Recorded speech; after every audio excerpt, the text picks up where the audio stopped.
Welcome to the Taking the Lead podcast, where we empower people to be unstoppable. I'm Christina Hepner with my co-hosts Leslie Hoskins and Timothy Cuneo. So today we wanted to talk about a myth that people typically think about. And Timothy, do you want to tell us what that myth is? The guide dog fixes everything. Wait a minute, that's not true? No, it does not. What do you mean by that? Why not? Well, first of all, I'm still losing my eyesight, okay? And it's still a daily thing that I got to go through. And sometimes Glacier makes mistakes, believe it or not. Trust me, she does. She made a big one this past weekend, but we try to correct those. Even she's been working for over 6 years now. She's not perfect. She's not? No. I know. She tries to be. It is one of those myths out there that everybody kind of thinks, oh, I'll just get a guide dog, it'll fix that. Or I'll get a guide dog and it'll fix that. And while guide dogs are fantastic and they do a lot of things, it doesn't fix everything, right? And dogs are not perfect, just like humans are not perfect. Well, actually, I think it's a little bit more stressful. To travel with a guide dog? Yeah. Yes, because you got to worry about another animal. You got to worry about an animal. Yeah. Like when I do all my traveling, I have to worry about her instead of just myself. I have to worry about both of us. Yeah. And I have to plan 24 hours in advance of her flight day before. Everything's got to change. And then I'm always constantly worried, are we going to have an accident in the airport? How is she feeling? Is she stressed out? I mean, it can be stressful having a guide dog. It's not a one pill fixes everything. It does not. Absolutely. And not to bring it back to the cane, but you don't have to prep the cane 24 hours before But you got to worry about that cane breaking on you now. Was waiting for that. I'm just looking at her in the studio right now, and I was waiting for her to bring that line out in some way, shape, or form. But felt like it needed to be mentioned. It's a lot of care. It's like, you have Glacier's whole backpack. Yeah. She's got a diaper bag that you have to carry around, right? Okay. And she could get sick while I'm traveling. She can get hurt very easily. It doesn't take much for a dog to get hurt. Just like the other night, we went out to a restaurant, and the waitress stepped on her. She wailed in pain. And so the waitress felt really bad about it. But you're always got this other person. It's just like a child. You always have to worry about your child all the time. Leslie, you should know about that. You constantly worry about the other person who's with you. I call Glacier a person. So it does add stress on. But you know what? The rewards she gives me every day, the pros and cons, it still outweighs. She's a pro. She's a pro at it, and we're a pro together. So we've been doing it for quite 6 years now. So I'm used to it. But somebody who gets a new guide dog, it's stressful for that first couple of years.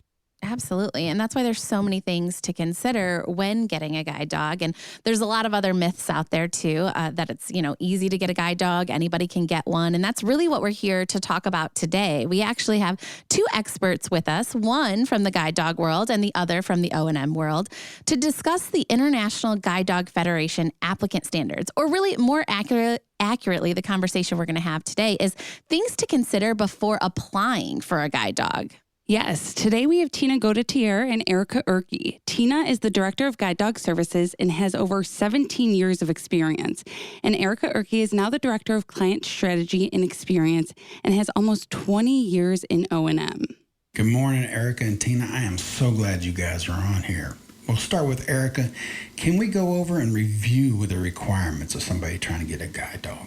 Sure. Great talking with both of you. And thanks for having us on to talk about this important topic. So to start us off, the eligibility requirements are to be able to care for yourself independently. Really what we're looking for here is, can you dress yourself? Are you okay with your taking care of your dining needs? And then can you really take your own medications, even if it's in, pill containers? The next one is be at least 16 years old at the time of program attendance. That really means that if you're 15 years old and you're meeting the eligibility requirements and the standards, start your application so that we can look at potentially serving you when you're 16 and still in high school. And then the last eligibility requirement is to be able to walk at least 30 minutes at a time, multiple times a day, without a walker or a wheelchair. So this is a training requirement, and in training, our routes will be about 30 minutes long. Now, that's going to mean that there will be stops for a discussion where you're going to be standing on your feet maybe for a little bit or standing at a curb and working with your dog in some ways and listening to traffic. So being on your feet and active in lots of different ways for 30 minutes at a time is an eligibility requirement. Awesome. Thank you, Erica. So those are just a few things to start off this conversation to be thinking about. But another piece of qualifying for a leader dog is meeting the International Guide Dog Federation, also known as IGDF, applicant standards, which we're going to use to really further our conversation on determining guide dog readiness. But first, Tina, could you explain what IGDF is and why it's important to follow these guidelines? Yes, certainly. IGDF is an accrediting body that supports guide dog organizations around the world, but also holds them to a standard. To be a member of IGDF, organizations must go through an evaluation every 5 years to determine if they are still upholding the IGDF standards and providing quality guide dogs. As part of IGDF's support to guide dog organizations, they created a list of applicant standards to be used industry-wide. We've taken that list of standards and are using them to help applicants self-assess if they are ready for a guide dog. The standards provided by IGDF are broad, and we define those standards with further details. Yeah, and Erica, one of those first questions that applicants should ask themselves from those standards is, have you been declared legally blind by an eye care professional? Or do you have functional vision loss that requires use of a primary mobility aid? Can you tell us more about this? Yeah, thanks for that great question. So when we talk about functional blindness and legal blindness, I'm going to break it down into a couple of different categories here. So legal blindness is pretty much what we're all familiar with that 20/200 in the best eye with best correction. So 20/200, if I, with normal vision, am standing at 200 feet, someone with legal blindness would have to stand at 20 feet to see that same thing. Legal blindness also could be field loss, and that field loss is restricted to 20 degrees or less. So that would be like looking through a straw hole. These things require a need to use a cane or to use a guide dog, because getting around without them might include bumping into things or falling or injuring oneself, and those tools can be really helpful. But functional vision loss is a little bit harder to define. Medical advancements have gotten so much better that we're finding things are affected differently, and our eyes are no different. So maybe there's a muscle problem, and the muscle causes your eyes to be closed all the time. Mm-hmm. Your eyes function perfectly, but that muscle causes your eyelids to be shut.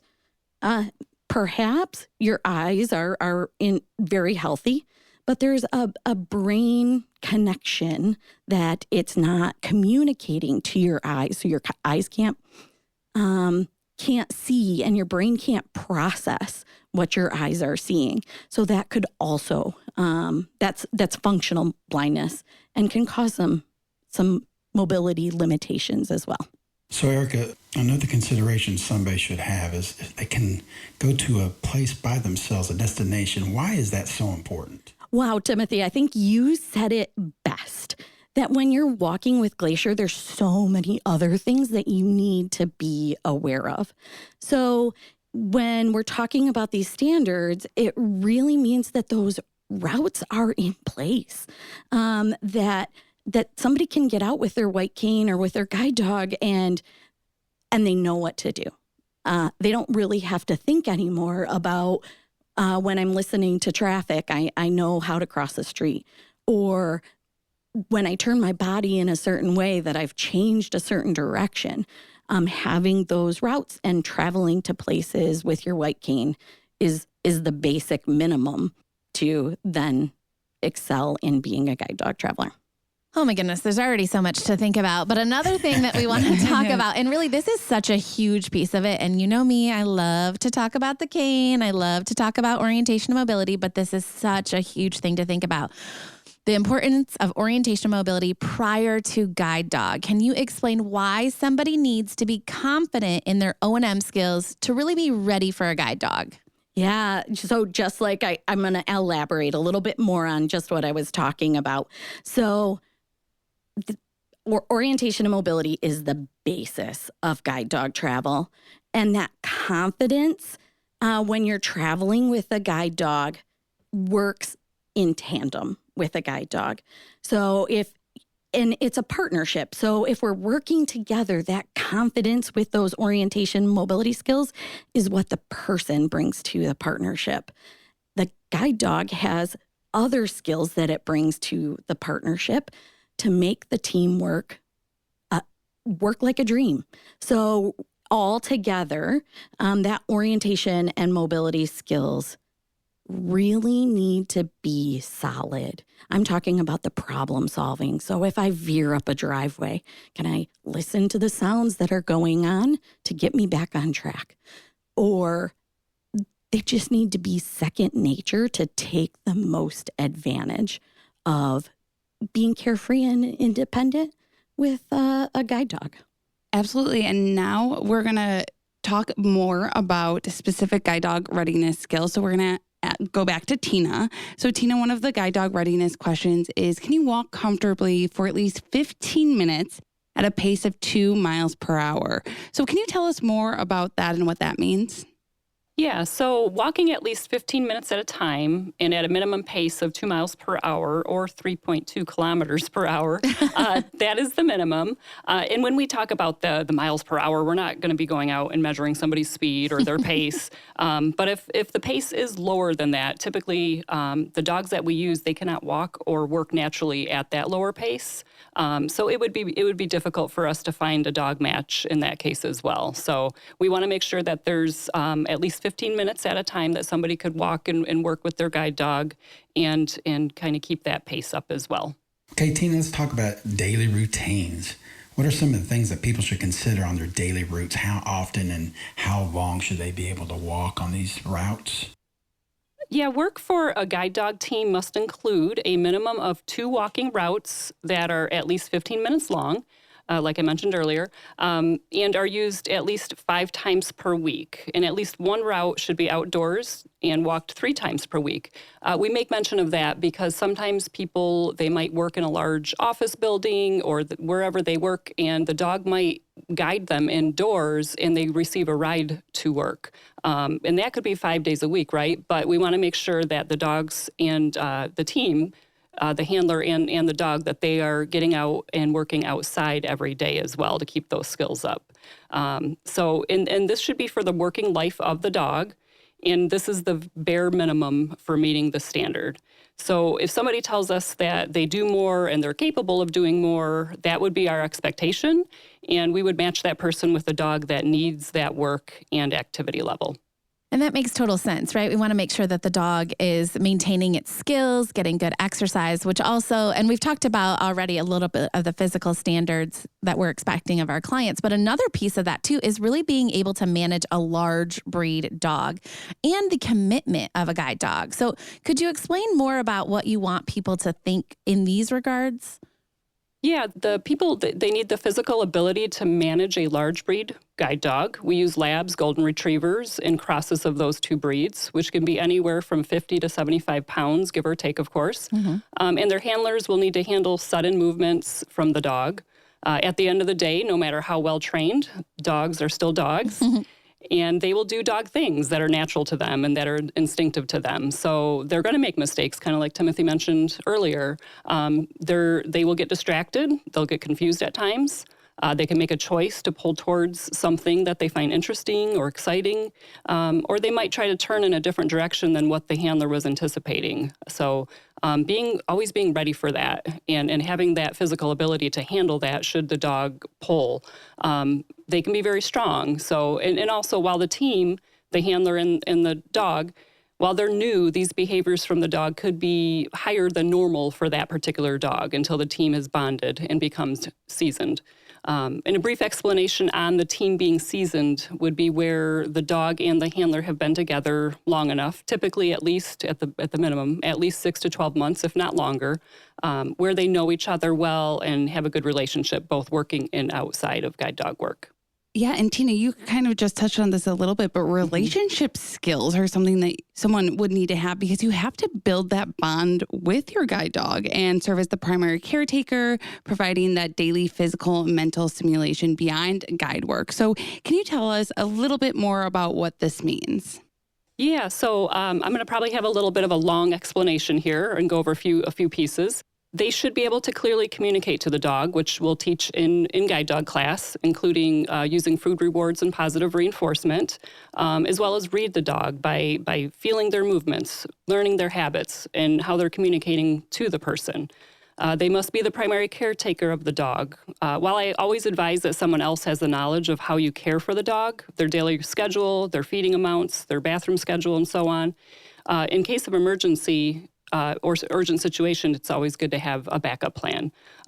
Or if times you just simply can't bring your dog with you somewhere that wouldn't be appropriate for a dog, such as a really loud concert, a haunted house, somewhere that could either be physically or mentally harmful to the dog, right? We have to think from the dog's point of view as well when we're taking them places. It would be absolutely appropriate to leave the dog home and with a caretaker for that short period of time. But otherwise, your daily routine should be you caring for your dog. The dog should be looking to you and relying on you for their daily needs being met. Daily physical and mental stimulation or enrichment outside of guide work should be a part of this care.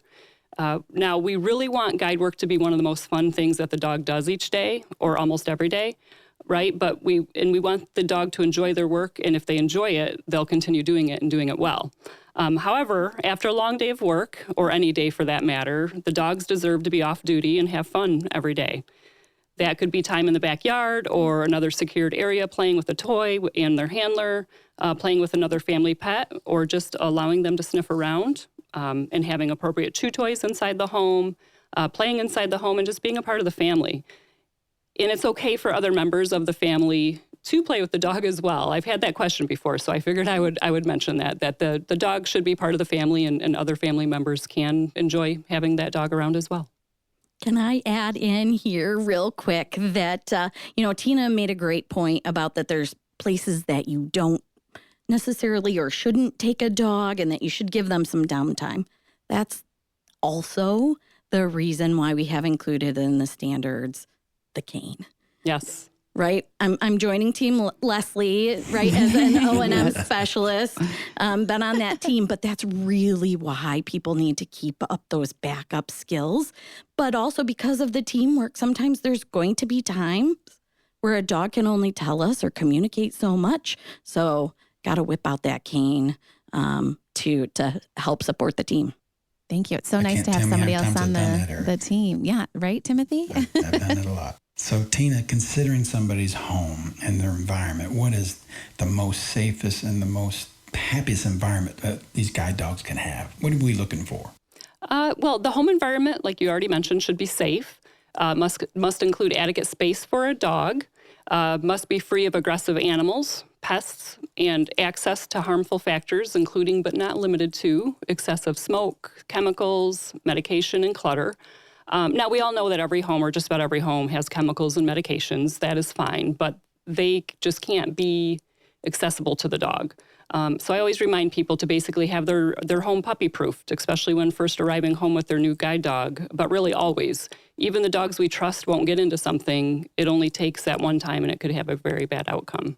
And we've discussed so far a lot of considerations, and something that sometimes, which we've touched on here already, is something that's not considered is the physical and emotional needs of working with a companion. And a big piece of that is the financial resources. So what would you encourage someone to plan for financially when they're thinking about a guide dog?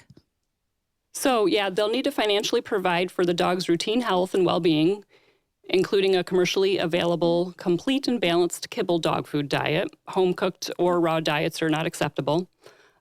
They'll have to purchase toys for the dog throughout the life of the dog, and then the annual veterinary care such as vaccinations, medications, and their annual vet checkups. So we estimate an annual cost of about $1,500 for all of this, but it could be much more depending on the situation. So that $1,500, that's a minimum. Yeah. And so we've gone through a lot of things that someone has to think about for themselves, for the dog. But one of the last things that they should consider is other people in their household. So, Tina, why would other people in the household be a consideration? Well, they have to live with the dog too. And there are specific rules with guide dogs in the home. So the whole household does need to be in alignment with that to some degree. Dogs need consistency from everyone that they interact with. So everyone needs to follow some basic rules. That would at least be very helpful for the success of the team. Some examples would be not allowing the dog to jump on people, or leaving the door open and allowing the dog to run outside off leash or in an unsecure area if it's not fenced in, or not leaving food on the coffee table or end table for the dog to access, for them to be enticed by, or just leaving items that are not safe for the dogs in their reach. So things of that nature. Also, if someone in the household really doesn't like, or maybe they're afraid of dogs, maybe they've had a bad experience in the past and just don't want to be around dogs, or maybe they have a severe allergy that should be certainly taken into consideration. Going back on the bills of the dog for the vet, everybody knows that Glacier had a disease or illness earlier this year, and about 3 months I paid about $1,600 on her, just trying to get her back to healthy. So you always got to be worried, and you got to be prepared for that last minute. We got something going on here. So you need to really consider. If you can do that on the dime, because sometimes it's going to be difficult with people with limited resources. Exactly. Yeah. It's always good to have an emergency backup plan, both financially and should you not be able to care for the dog, having that backup plan of who's going to be that caretaker for the dog, and how will that happen if an emergency happens, either the dog that gets sick or the person. And please know to reach out to Leader Dog in those types of situations too. So if anybody listening does have a Leader Dog wants to help. We know those are the unexpected things. We do have some vet money set aside to assist with, any surgeries or anything that's really going to help the working life of the guide dog continue. And we can always partner with Lions Clubs, right? We talk about Lions Club and the huge support that they provide us in lots of different ways. Sometimes they'll provide some financial assistance in those times. So please always reach out to us, because hopefully we can find a way to help. But this has been fantastic. I hope this has been a really good episode for anybody who's thinking about a guide dog. There's just so much to consider. It is not a fix-it button. It doesn't make everything better. While they do a lot, you really have to go into it prepared, right? You need to have those skills, orientation and mobility. I know I preach it all the time, but you heard it from somebody else too now. And it's part of the IGDF standards. Like, we didn't just make that up as Leader Dog, right? This is, across the board of guide dog organizations that are affiliated or accredited through IGDF. This is what they're holding their applicants to. So this has been absolutely fantastic. Is there any last thoughts that you want to add, either Tina, Erica, or even Timothy? This is Erica, and certainly if you're wanting to explore a guide dog as an option, our orientation and mobility program might be a good place to start. And our client services team can also start to answer questions about some of this as well. Or if the conversation gets too complex and we need to hook you up with a subject matter expert and discuss some specific living situation or your personal circumstances, by all means, reach out to us. It's not a one size fits all, that's for sure. So there's a lot to consider. And remember, it really is for the long term. And what we've discussed today are really the minimums. We want everybody to be successful and want that to be maintained throughout the partnership. Absolutely. I always think about, a 16-year-old getting a guide dog, and our guide dogs hopefully are working 8 to 10 years potentially. 16 to 26. Wow. Like, how many things in your life really change? And thinking about the financial piece of that, maybe your parents are assisting at 16, but there might not be at 24, so much to go into this. But thank you so much to both of you for being here today. We greatly appreciate you taking time out of your very busy days. And thank you so much to our listeners for listening to the Taking the Lead podcast. I'm Leslie Hoskins with hosts Timothy Cunio and Christina Hepner. We hope you enjoyed learning about seriously all the considerations that go into getting a guide dog. Please join us next time as we continue to dive into the world of blindness. And if you'd like to learn more about applying to our free services at LeaderDog, you can head to leaderdog.org or call us at 888-777-5332. Don't forget, you can reach us at takingthelead@leaderdog.org with any questions or ideas. If you like today's podcast, make sure to hit subscribe and check us out wherever podcasts stream.